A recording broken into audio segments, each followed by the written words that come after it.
जय मसीह की प्रिय विश्वासी भाई एवं बहन, प्रभु यीशु का हम धन्यवाद करते हैं एक और सुंदर अवसर के लिए, आज के इस दिन के लिए, इस समय के लिए कि हमारा परमेश्वर हमें अपनी उपस्थिति में, अपनी सामर्थ्य में प्रतिदिन किस तरह अपनी दया से परिपूर्ण करके चलाता है और आज भी उसका प्रेम हमारे जीवनों पर और उसके प्रेम का झंडा लहरा रहा है। तो शैतान का कोई भी झंडा उसका हमारे ऊपर नहीं कामयाब हो सकता, क्योंकि एक झंडा है जो बुलंद है, वह है परमेश्वर के प्रेम का झंडा मेरे सिर पर लहराता, उसका धन्यवाद करता हूँ। जी हाँ प्रिय भाई एवं बहनों, हम मनन की श्रृंखला में भजन 144 पर, साम 144 पर पहुँचे हैं और आज का हमारा मनन इसी भजन से है। आइए इस भजन को हम सबसे पहले पढ़ते हैं। धन्य है यहोवा जो मेरी चट्टान है, वह मेरे हाथों को लड़ने और युद्ध करने के लिए तैयार करता है। वह मेरे लिए करुणा निधान और गढ़ और ऊंचा स्थान और छुड़ाने वाला है। वह मेरी ढाल और शरण स्थान है, जो मेरी प्रजा को मेरे वश में कर देता है। हे यहोवा, मनुष्य क्या है कि तू उसकी सुधि लेता है, या आदमी क्या है कि तू उसकी कुछ चिंता करता है। मनुष्य तो सांस के समान है, उसके दिन ढलती हुई छाया के समान है। हे यहोवा, अपने स्वर्ग को नीचा करके उतरा, पहाड़ों को छू, तब उनसे धुआं उठेगा। बिजली कड़काकर उनको तितर बितर कर दे और अपने तीर चलाकर उनको घबरा दे। अपने हाथ ऊपर से बढ़ाकर मुझे महासागर से उबार, अर्थात परदेशियों के वश से छुड़ा। उनके मुंह से तो व्यर्थ बातें निकलती हैं और उनके दाहिने हाथ से धोखे के काम होते हैं। हे परमेश्वर, मैं तेरी स्तुति का नया गीत गाऊंगा। मैं 10 तार वाली सारंगी बजाकर तेरा भजन गाऊंगा। तू राजाओं का उद्धार करता है और अपने दास दाऊद को तलवार की मार से बचाता है। तू मुझको उबार और प्रदेशियों के वश से छुड़ा ले, जिनके मुंह से व्यर्थ बातें निकलती हैं और जिनका दाहिना हाथ झूठ का दाहिना हाथ है। जब हमारे बेटे जवानी के समय पौधों के समान बड़े हुए हों और हमारी बेटियां उन कोनों के खंभों के समान हों जो महल के लिए बनाए जाएं। जब हमारे खत्ते भरे रहें और उनमें भांति भांति का अन्न रखा जाए और हमारी भेड़ बकरियां हमारे मैदानों में हजारों हजार बच्चे जनें। जब हमारे बैल खूब लदे हुए हों, जब हमें न विघ्न हो और न हमारा कहीं जाना हो और न हमारे चौकों में रोना पीटना हो, तो इस दशा में जो राज्य हो वो क्या ही धन्य होगा। जिस राज्य का परमेश्वर यहोवा है, वह क्या ही धन्य होगा। परमेश्वर का प्रिय धन्यवाद करते हैं। बहुत ही मेरा एक one of the favourite psalms है ये।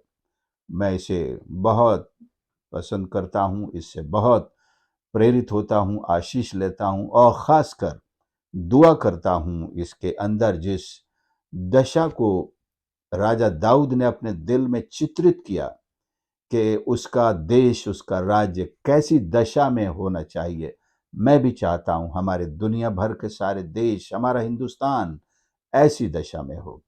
और लोग जो एक ऐसी दशा की प्रार्थना करते हैं कि हमारे देश में ईश्वर का राज्य आए, उसकी एक झलक यहाँ पर राजा दाऊद ने भी जो देखी और उसने बयान की कि वह है खासकर पद 12 से लेकर 15 तक में उस तस्वीर को दिखाया गया है जिसे हम ईश्वर का राज्य, हिंदुस्तानी भाषा में कहें राम राज्य, एक शब्द डिक्शनरी में मिलता है, यूटोपिया इन इंग्लिश। तो ऐसे देश की तस्वीर कैसी होनी चाहिए? सबसे पहले तो उसका ईश्वर ही उसका राज्य का राजा हो। क्या दाऊद राजा नहीं बनना चाहता? तो हम इस बात पर भी आते हैं। यहां पर बताया गया है कि दाऊद का अभी अभी अभिषेक हुआ है, वो पूरे देश पर राजा बना है और बड़े खुशी की बात है, आनंद की बात है और इसका एक पूरा एक जश्न का माहौल है। और परमेश्वर को धन्यवाद देता है कि ये सब उसी के कारण से हुआ है जो मेरी चट्टान है। और यहोवा मेरी चट्टान है, धन्य है वो मेरे हाथों को लड़ने और युद्ध करने के लिए तैयार करता है। वहां तैयार शब्द है इंग्लिश में, he trains my hands for war. तो किसी ने इसको टाइटल दिया है वॉर एंड पीस।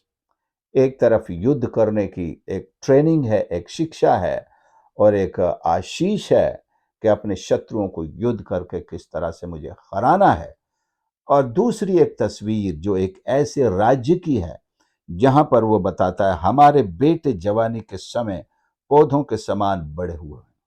जहां वंश बढ़ता हुआ दिखाई देता है, यहाँ वंश खुश दिखाई देता है, आनंद की, यहाँ संगीत के और आनंद के त्योहार दिखाई देते हैं। और बेटियां भी उन कोने वाले खंभों के समान जो महा महल के लिए बने जाएं। बेटे और बेटियां दोनों की इंपॉर्टेंस अपने यानी कि बहुत ही महत्वपूर्ण रूप से दिखाई गई है। और ये देश के लिए बेटे और बेटियों उनके अच्छे भविष्य, अच्छे स्वास्थ्य और उनके खुशहाल जीवन की तस्वीर के साथ परमेश्वर का दास प्रस्तुत करता है। और फिर खट्टे भरे रहें। एक खुशहाल देश के पास उनके जो भंडार हैं, खाने पीने की वस्तुओं के भंडार हैं, वो भरे पूरे ना हो तो बाकी सब मनोरंजन की चीज हो, ये हो, हाई फाई सड़कें हों, सब हों, बसें चल रही हैं, सब कुछ हो रहा है, लेकिन बेचारों के घर में खाने के लिए कुछ नहीं है। तो इसे भी हम वो एक ईश्वर राज्य यूटोपियन देश नहीं कह सकते हैं। हमारे घरों में हमारे भोजन वस्तुएं भरी रहें। हमारे खत्ते का मतलब वो खलिहान है जहां हमारी खेतों से फसलें आती हैं।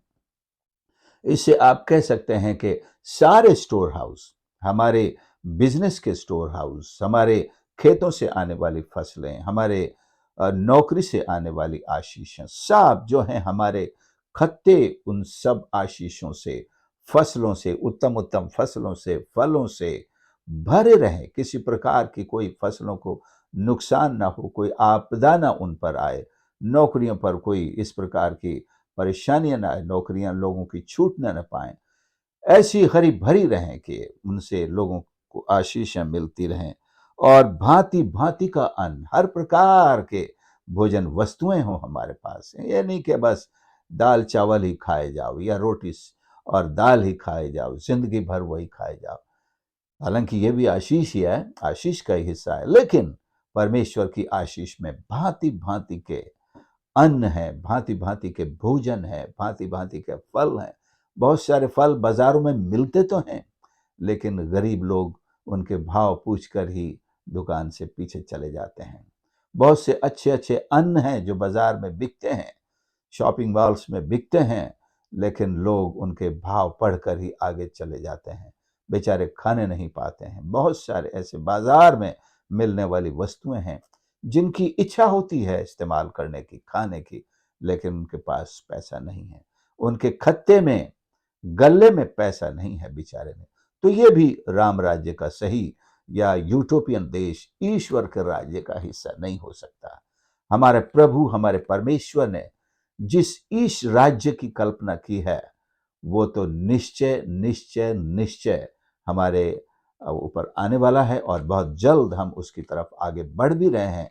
वो मिलेनियम जो पृथ्वी पर होगा 1000 साल का राज्य, और फिर अनंत काल में तो उसकी एक और भरपूरी को हम न सिर्फ देखने बल्कि एंजॉय करने पाएंगे। तो हमारे खत्ते भरे रहें, उनमें भांति भांति का अन्न रखा जाए, हमारी भेड़ बकरियां हमारे मैदानों में हजारों हजार बच्चे जने। ये खुशहाली की एक तस्वीर है। भेड़ बकरियां हों या आज के ज़माने में कोई बिजनेस हो, इसमें जो तरक्की है, जो इंक्रीमेंट है, वो हजारों की संख्या में। क्या सरकारें एक साल में 1% जो है महंगाई भत्ता देती हैं, 2% देती हैं, रो रो के 4% तक पहुंचे हैं, तो मुश्किल से जाता है। सारी उम्र आप नौकरी करें, आप कितना परसेंट महंगाई भत्ता ले पाते हैं? लेकिन दूसरी तरफ देखिए, परमेश्वर 30, 60, 100 गुना आशीषों को देने वाला है। और हमारी बकरियां, हमारी भेड़ें हजारों हजार, उनके बच्चे हमारे जो बाड़े हैं उनमें खेलते हुए नजर आए, दिखते हुए नजर आए, हजारों हजार बच्चे। तो उन बिजनेस पर भी हमारी एक बहुत बड़ी आशीष है, इनके आपको मिलियनेयर बिलियनेयर बनाने वाली आशीष है। जब हमारे बैल खूब लदे हुए हों, बैल लदे हुए जब खूब फसलें होती हैं, तो बैल खेतों से फसलें बैलगाड़ियों में, आजकल हम कहेंगे ट्रैक्टर में, इनमें भर करके लाते हैं फसलें। कई गाँवों को मैं देखता हूँ जहाँ से अनाज से भरी हुई ट्रॉलीज और बड़े बड़े जो हार्वेस्टर्स हैं वो लगे हुए हैं। हजारों हजारों बोरियां जो हैं अनाज की, गेहूं की और दूसरे अनाजों की, चाहे धान हो, मूंग हो, ऐसी लोग निकाल करके बाजार में बेचने के लिए लाइन में खड़े हुए हैं। कई बार बाजारों में उतना अनाज रखने की जगह नहीं होती है। तो ये भी एक तस्वीर है जो परमेश्वर का दास अपने देश के बारे में देखना चाहता है कि यहाँ हमारे बैल जो हैं, उस जमाने में केवल बैल ही ढोने का काम करते थे, तो सारी फसलें बैलों पर, उनकी बैलगाड़ियों पर रख करके लाई जाती थी। लेकिन आज हमारे पास थोड़ा और विकास हो गया है, तो हम देखना चाहेंगे हमारे अपने बैल की जगह ट्रैक्टर्स हों, और हमारे ट्रैक्टर्स ट्रॉलीज जो है धान से, अलग अलग किस्म किस्म के अनाजों से भर करके हमारे घर में हमारे भोजन वस्तु के रूप में भी आए, और दूसरे खर्चों के लिए भी उनमें बहुत अधिक हो हमारे चौकों में। और जब हमें न विघ्न हो न हमारा कहीं जाना आना। वाह, ये मैंने कहा था शुरू में, वॉर एंड पीस, लड़ने की वो सिखाता है मेरे हाथ को, ताकि दुश्मन जो है वो ऐसा न सोचे कि मैं कभी भी इस पे चढ़ाई कर सकता हूँ, कभी भी इसको मैं खत्म कर सकता हूँ और इसके देश को अपने कब्जे में कर सकता हूँ। तो इसके लिए किसी एक लेखक ने कहा है, जॉन अपडाइक ने मेरे ख्याल से, यदि आप शांति चाहते हैं तो आपको युद्ध की तैयारी करते रहनी होगी। सो जब हम अपने देश में शांति चाहते हैं तो दूसरी तरफ हमें अपनी ताकत को भी बढ़ाना होगा, ताकत को बनाए रखना होगा। हर तरीके से हम दुश्मन को ताकतवर नजर आने चाहिए, और हम अपनी पोस्ट पर, अपनी चौकी पर बिल्कुल तैनात खड़े हुए दिखाई देने के कोई दुश्मन हमारी सीमा में प्रवेश नहीं कर सकता, हमें डरा नहीं सकता, हमारी आशीषों को चुरा नहीं सकता, रोक नहीं सकता। तो एक वो तस्वीर है वॉर की, और दूसरी तस्वीर ये है पीस की, कि यहाँ पर हमारा देश कितना खुशहाल है और शांति के साथ रहता है, बिल्कुल निर्भयता के साथ रहता है, किसी को किसी तरह का डर नहीं, यहाँ तक कि चोरों का भी डर नहीं। हम अपने घरों में ताले भी लगाए बिना कहीं भी घूमने चले जाएं, कितने दिनों तक चले जाएं, और जब लौट कर आए तो हम पाएं कि यहाँ से एक सुई भी चोरी नहीं हुई है। जब हमें न विघ्न हो, वैसे हमें न कहीं हमारा कहीं जाना हो, न हमारा कहीं जाना हो। जाते क्यों हैं हम नौकरी के लिए जाते हैं, हम मेहनत करने के लिए जाते हैं, हम लड़ने के लिए जाते हैं। लेकिन जब देश में शांति होगी हम क्यों जाएंगे? हम अपने परिवारों के साथ बैठकर आनंद आनंद मनाएंगे। हम अगर घर से निकले भी तो जाएंगे भी तो केवल आसपास घूमने के लिए जाएंगे, कुछ खाने के लिए जाएं, खरीदने के लिए जाएं। लेकिन हम मेहनत, मजदूरी और नौकरी और ये परिश्रम करने और बोझ से दबने के लिए नहीं जाएंगे। हमारा कहीं आना जाना ना, मजबूरी ना हो आने जाने की हमें, कि आपको जाना पड़ेगा, अब मुझे जाना है। बाल बच्चों को सोता हुआ छोड़कर कितने माता और पिता जो है सुबह नौकरी पर चले जाते हैं। कई लोग तो जब लौटते हैं तब तक बच्चे सो भी चुके होते हैं, उनको पता ही नहीं होता है कि बच्चों ने दिन भर क्या किया, या बच्चों को हमारे माता पिता कैसी मेहनत करते हैं, कितने दूर जाते हैं बेचारे, क्या क्या करते हैं बच्चों की देखभाल के लिए, उनके साथ प्यार की बात करने के लिए। एक संडे का दिन उनको मिलता है, उसमें भी वो घर के काम निपटाने के लिए, ये बिल भरना है, ये चीज खरीदनी है, वो दे के आना, ये घर में ये कपड़े धोने हैं, उनमें लगे हुए हैं, परिवार के साथ कुछ समय नहीं बिता पाते। तो जब ऐसे हालात देश से खत्म हो जाएंगे कि हमको ऐसे परिश्रम करने के लिए घरों से दूर, परदेश और विदेश में परिवारों को छोड़कर महीनों सालों तक दूर रहने की आवश्यकता ही नहीं पड़ेगी। इसको कहते हैं ईश्वर का राज्य, इसको कहते हैं यूटोपिया। सो और न हमारे चौकों में रोना पीटना हो। मतलब रोना पीटना क्यों होता है? लड़ाई झगड़े भी होते हैं, अशांति भी होती है, शैतान के बड़े काम भी चलते हैं, मौत है, कोई बीमार है, ये सब रोने पीटने की अवस्थाएं हैं।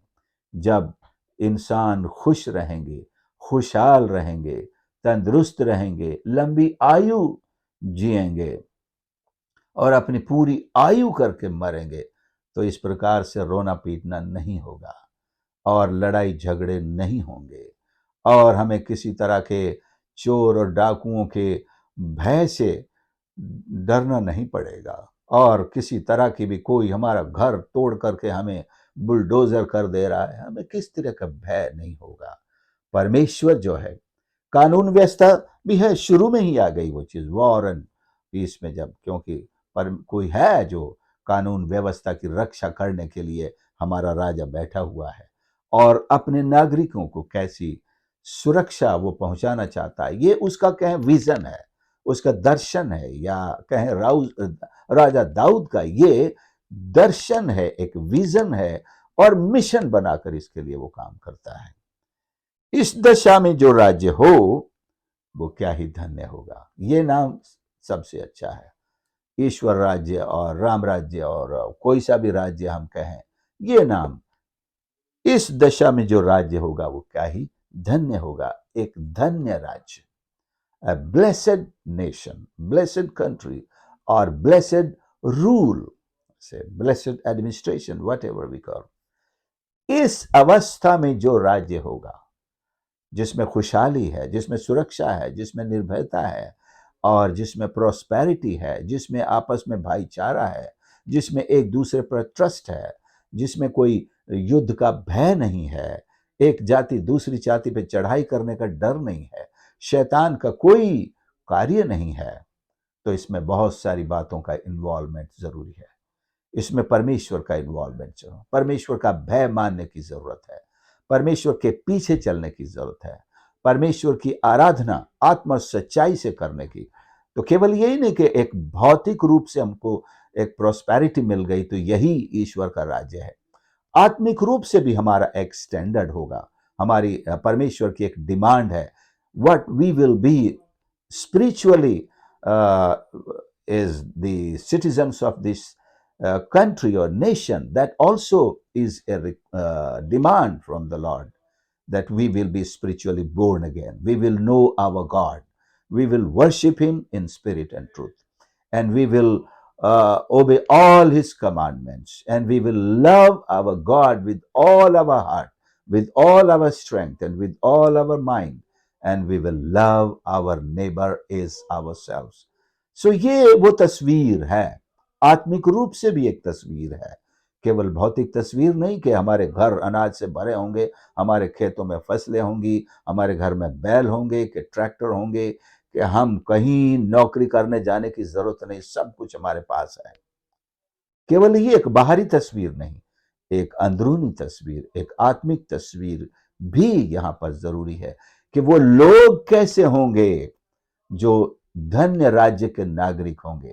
वो परमेश्वर से डरने वाले हैं, वो परमेश्वर पर विश्वास करने वाले हैं, वो परमेश्वर के सामने धार्मिकता का जीवन जीने वाले हैं, वो परमेश्वर से प्यार करते, उसकी सेवा करते हैं, अपने पड़ोसी से भी प्यार करने वाले लोग हैं और अपने पूरे मन से, अपने पूरी शक्ति से, अपने पूरे हृदय से परमेश्वर से प्यार करते हैं, केवल परमेश्वर से।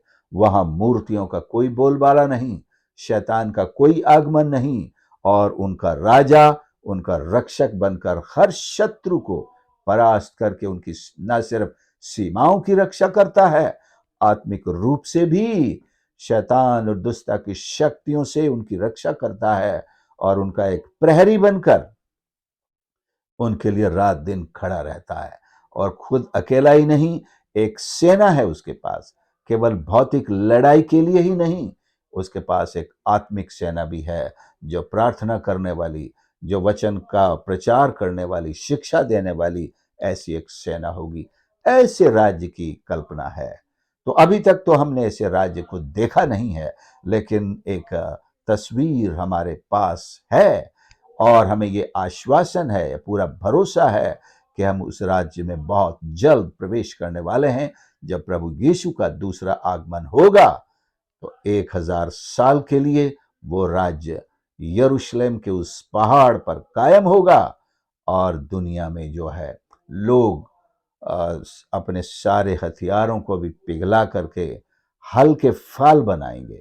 वे अर्थात वे खेती करेंगे और काम करेंगे। अब कोई लड़ाई की ट्रेनिंग पे नहीं जाएगा। Nobody will ask train me for war. अभी जैसे कहता है, परमेश्वर मुझे युद्ध के प्रशिक्षण देता है, मेरे हाथों को लड़ना सिखाता है, तब हमें लड़ना सीखना नहीं पड़ेगा। मैं अक्सर जो बच्चे स्कूल में परीक्षा देने के लिए जाते हैं, उनके लिए जब प्रार्थना करता हूं तो इस पद का इस्तेमाल करता हूं कि जैसे तू अपने दास दाऊद को उनके हाथ को लड़ना सिखाता है, मैं प्रार्थना करता हूं इन बच्चों को इनकी परीक्षा में इन्हें लिखना सिखा, हर प्रश्न का सही उत्तर लिख सकें, प्रभावशाली और पूरा उत्तर लिख सकें, ताकि ये पूरे अंक लाएं और डिस्टिंक्शन हासिल करें और अपने जीवन को और भी आपकी आशीषों में आगे बढ़ा सकें। और भी अनेक क्षेत्र, यदि आप किसी क्षेत्र में आप एक लेखक हैं तो परमेश्वर आपको लिखना सिखाए, अर्थात परमेश्वर की प्रेरणा से आप लिखें और परमेश्वर की महिमा के गीत और लेख और आप जो भी लिखें परमेश्वर से, इस वचन को लिखने वालों के हाथों को भी परमेश्वर ने थाम कर लिखवाया, अपनी प्रेरणा दी, अपनी श्वास उनके अंदर ऐसे डाली मारी। He breathed upon them and they were writing what all they were writing as they were receiving from the Lord। परमेश्वर से ग्रहण करते हुए वो लिख रहे थे। तो इस तरह ये भी आप एक चीज जाने कि परमेश्वर हमारे हाथों को भी लिखना भी सिखाता है। अगर आप संगीत में रुचि रखते हैं, परमेश्वर आपको संगीत सीखने में भी मदद करेंगे, उसको प्ले करने में भी आपको ट्रेनिंग देंगे, ताकि उस मधुर संगीत से आप परमेश्वर की महिमा करें, लोगों को आराधना में अगुवाई करें, आत्मिकता में उन्हें और ऊंचे अनुभवों में लेकर के जाले। आपको वो संगीत, अगर आप टाइपिंग करते हैं तो आप परमेश्वर आपको टाइपिंग की भी जो है सिखाए कि आपकी टाइपिंग से जो है आप एक सफल टाइपिस्ट बनेगा। If you are writing your own book और एनीथिंग, परमेश्वर आपकी इस तरह से मदद करे और आपका जीवन इस तरह से परमेश्वर की ट्रेनिंग के अंडर हो और प्रभु हमारे सहायता करे। मेरे लिए करुणा निधान और गढ़ और ऊंचा स्थान और छुड़ाने वाला वह मेरी ढाल और शरण स्थान है, जो मेरी प्रजा को मेरे वश में कर देता है। बहुत कुछ इसमें हम पहले भी इस भाषा को सुनकर आए हैं, लेकिन एक नई बात जो है, मेरी प्रजा को मेरे वश में कर देता है। ये बाहर की प्रजा की बात नहीं, उसकी अपनी प्रजा की बात है। अंदर बहुत सारे फितने होते हैं, रिवोल्ट्स होते हैं, विद्रोह होते हैं। कई लोग राजा के अधीन नहीं रहना चाहते हैं। राजा के परिवार में भी ऐसे, हम दाऊद के परिवार में शमूएल और इतिहास की किताबें पढ़ेंगे तो राजाओं की तो पाते हैं दाऊद के परिवार में भी बहुत विद्रोह हुए हैं। तो ये भी एक हमारी प्रार्थना होती है कि हमारे परिवारों पर परमेश्वर का नियंत्रण हो, परिवारों में एक दूसरे के खिलाफ कोई विद्रोह ना हो, परिवार हमारे परमेश्वर के प्रेम से बंधे रहें और नम्रता की आत्मा से बंधे रहे। अगर हर व्यक्ति कहेगा मैं बड़ा हूं, मुझे बड़ा होना है, तुम छोटे हो, तुम मेरा सम्मान करो, मैं किसी की सम्मान नहीं करूंगा, इससे फिर हम जो है किसी को डिमांड नहीं कर पाएंगे। प्रभु यीशु ने कहा जो तुम में बड़ा बनना चाहता है वो सबका सेवक बने, छोटा बने। तो जब हम छोटे बनेंगे तब हम बड़े बनेंगे। तो हमारे बड़े होने की इच्छा नहीं होनी चाहिए, हमें छोटे होने की इच्छा होनी चाहिए, ताकि हम दूसरों की सेवा करें, जिससे हम परमेश्वर की सेवा करने वाले बन सकें। तो परमेश्वर हमको नम्रता का भी पाठ सिखाए, इसलिए हम बार बार धन्यवादियों को पढ़ें। मत्ती 5 अध्याय 3 से जो 10-12 तक लिखा हुआ है, धन्य है वे जो मन के दीन है, धन्य वे जो, इस प्रकार से हम मन के दीन, मन के गरीब बने। वो नम्रता के पाठ है जो हर किसी को उसके बस में नहीं है ये होना। हर, यहाँ तो चींटी भी छोटा नहीं बनना चाहती है, वो और बात छोड़ जा सकते हैं, एक मच्छर भी छोटा नहीं बनना चाहता। हम इंसान तो अपने आप को पता नहीं क्या ही समझते हैं। ये कमी है इस बात में कि आपका अभी नया जन्म ठीक से नहीं हुआ है, इसलिए आपको ये परेशानी हो रही है, क्योंकि आपका अहम आपको रोकता है, आपको नम्र नहीं होने देता, दीन नहीं होने देता है, और इसलिए ये परेशानी होती है। जब हम जल और आत्मा से जन्म लेंगे कई लोग सीधा बपतिस्मे से शुरुआत करते हैं, पानी के बपतिस्मा लेकर आ गए तो हमने मान लिया कि हाँ भाई ये उद्धार पाए हुए हैं, इनको प्रभु भोज दो, इनको चर्च की ड्यूटीज दो, इनको कमेटी में बड़े पद दो, इनको चर्च की तरफ से बाहर प्रतिनिधि बनाकर भेजो। लेकिन उनका नया जन्म नहीं हुआ है, उनका नया जन्म अभी नहीं हुआ है। तो हम इस बात पर ध्यान करेंगे कि अगर आपको नम्रता की आत्मा चाहिए, मुझको चाहिए, मुझे सबसे पहले प्रभु के सामने दीन होना होगा, नम्र होना होगा, अपने गुनाहों से तौबा करके यीशु को उद्धारकर्ता ग्रहण करने, जांचना होगा मुझे क्या मैंने सच में उस अनुभव को पाया है, नए जन्म के अनुभव।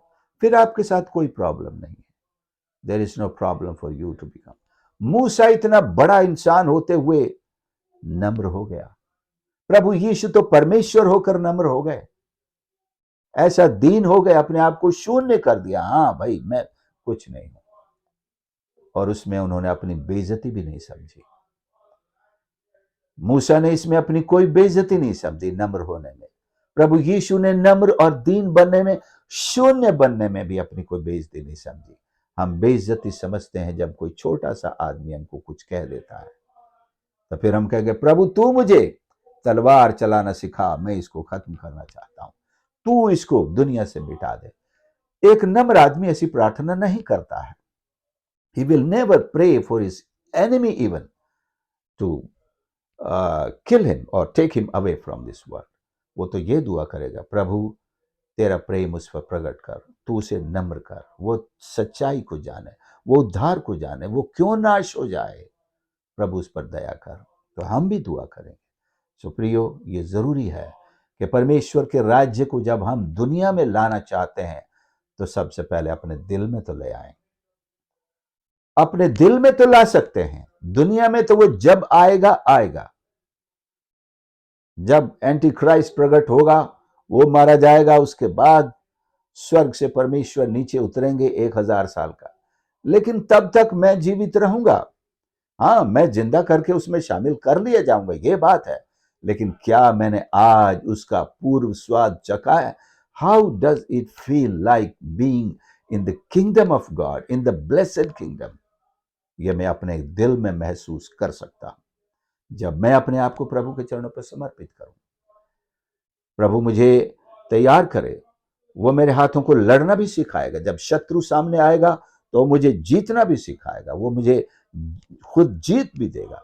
लेकिन मेरे हालात में, पूरे देश में तो नहीं ला सकता, लेकिन मैं अपने घर में तो कम से कम वो धन्य राज्य स्थापित करूं। अपने घर का मैं मुखिया हूं, मालिक हूं, या एक महत्वपूर्ण व्यक्ति हूं अपने घर का। चाहे आप मालिक ना भी हों, आप अभी छोटे बच्चे हों, या आप घर की मालकिन नहीं हो, एक सदस्य हैं, तो भी आपके प्रयास से अपने घर में तो ईश्वर का राज्य आ ही सकता है। परमेश्वर हमारी मदद करे कि शैतान हमारी सीमाओं के बाहर ही खड़ा रहे, और हमें आत्मिक रूप से परमेश्वर वो इफिसियों 6 अध्याय में जो युद्ध सिखाया है, वॉरफेयर जो है, परमेश्वर वो वॉरफेयर हमको सिखाए। हमारे सर पर उद्धार का टोप है, हमारे सीने पर झिलम हो, हमारे हाथ में भी ढाल हो, और हमारी कमर भी कसी रहे, हमारे पैर में मेल के सुसमाचार की तैयारी के जूते रहे, हमारे विश्वास मजबूत रहे, हाथ में हमारी तलवार, दूसरे हाथ में तलवार मजबूती के साथ, और हम प्रभु से इस तलवार को चलाना भी सीख लें। प्रभु हमें सिखाएगा, हमारे प्रार्थना के जीवन को प्रभु मजबूत करे। सो प्रियो, हम भी एक आत्मिक युद्ध परमेश्वर से सीखते रहते हैं, जो हमारी खुशहाली के लिए है, हमारी शांति के लिए है, हमारे परिवारों की शांति के लिए, तरक्की के लिए, और परिवारों के अंदर एक ईश्वर के राज्य की स्थापना है। कई परिवारों में आप जाते हैं, आपको लगता है यहाँ वाकई में बहुत एक सुकून है, एक प्रेम है, एक शांति है, यहाँ खुशहाली, यहाँ ये लोग कितने अच्छे लगते हैं उनके घर में। आपको 1 घंटा ठहरना मानो आप किसी स्वर्ग में विजिट करके आए हों, आपको लगता होगा। तो ये अनुभव हम हमारे घर में आने वालों को दें, उनको लगे कि हाँ भाई मैं इनके घर गया जब कितना अच्छा लग रहा था, मैं वहीं बैठा रहूं। तो हम अपने घरों में उस माहौल को तैयार करें। प्रभु ऐसा ही चाहता है। ये दाऊद की जो प्रार्थना है, हम इसे अपने घर में पूरा करने से आरंभ करें। हमारे देश में जब प्रभु का राज्य आएगा, ये अवश्य निश्चय पूरा होगा। आइए हम प्रार्थना करें। प्यारे प्रभु, मेरे परमेश्वर, मैं धन्यवाद करता हूँ। आप हमारी इच्छाओं को, हमारी मनोकामनाओं को जानते हैं। राजा दाऊद के इस इच्छा को आपने जाना, और परमेश्वर हम जानते हैं उसके पुत्र के द्वारा उस राज्य को आप उसी जगह लाकर 1000 साल के लिए और उसके पश्चात अनंत काल के लिए परमेश्वर ऐसा एक राज्य प्रदान करेंगे। प्रभु, इस वक्त प्रभु हम प्रार्थना करते हैं हमारे जीवनों में आपका राज्य आए, हमारे परिवारों में, हमारे समाज, हमारी कलीसिया में आपका राज्य आने पाए। प्रभु जी, हमको नम्रता का पाठ सिखा परमेश्वर। तूने कहा मुझसे सीखो, क्योंकि मैं मन में नम्र हूं, मैं दीन हूं, और मेरा जुआ अपने ऊपर ले लो। प्रभु, तेरा जुआ हमारे कंधे पर रख परमेश्वर। ओ खुदा, हम आपसे सीखना चाहते हैं कि आप किस तरह नम्रता का जीवन जिए हैं, हम भी वो जिए, ताकि परमेश्वर हम आपके विश्वास योग्य सेवक बन सके। आपकी महिमा हमारे जीवन से, पूरे परिवार से होने पाए। हर एक सुनने वाले को परमेश्वर आशीष करना, जो आज ये प्रभु आपके सम्मुख ये तय करते हैं, ये कसम खाते हैं, ये प्लेज लेते हैं परमेश्वर, कि वे नम्र बनकर प्रभु जी आपकी आपसे ट्रेनिंग पाकर इस मल युद्ध में, इस आत्मिक वॉरफेयर में परमेश्वर आपके सामर्थ्य से परमेश्वर शैतान दुष्टता की शक्तियों को पैरों तले कुचलते हुए एक सफल, आशीषित, खुशहाल और शांति और समृद्धि से परिपूर्ण जीवन जी सकें और आपकी महिमा करें। प्रभु जी, हमारी प्रार्थना सुनने के लिए आपका धन्यवाद है। प्रार्थना उद्धारकर्ता प्रभु यीशु के नाम से मांगते हैं, आमीन। प्रभु आप सबको आशीष करे। प्रियो, आपने इस संदेश को सुना, मैं आपका आभारी हूं। इसे जरूर दूसरों के साथ भी शेयर करें, और चैनल को यदि आपने अभी तक सब्सक्राइब नहीं किया है तो इसे प्लीज सब्सक्राइब जरूर करें। God bless you.